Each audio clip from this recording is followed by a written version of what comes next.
I am Kevin Huang. I am the co-founder and CEO of Gluxkind Technologies. We make AI-powered baby strollers to make parenting easier. At the end of the day, we are making co-pilots for parents to really give them an extra set of eyes and hands on a daily basis while they're out and about or at home.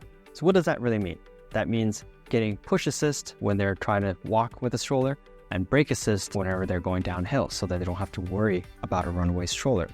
With features like automatic rock my baby to help the little one soothe the little one to sleep a little bit longer, because when the baby's sleeping a little longer, the parents also get a little bit longer of a break and more time to themselves. Or even features like white noise playback, storytime playback. It's all there. It's like 8 different products built in to really give them an extra hand and eye. We're using Solidworks to design, and we also use simulations through that. One of the key tenets is that given how new it is, all the sensors that we actually need to use, from wire harness design to actually placement of sensors, ultimately, how does it actually still need to be able to fold and still lightweight enough so the average adult person can lift it and put it into a car, from the proof of concept stages all the way to now in production. Collaboration is key. Our industrial design engineers, they are in the UK.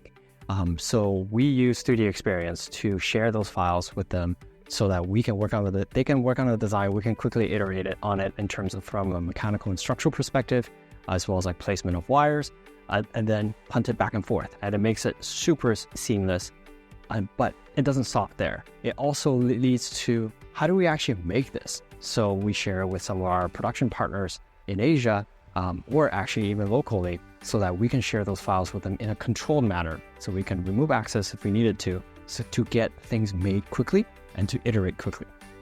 Having that level of control is fantastic.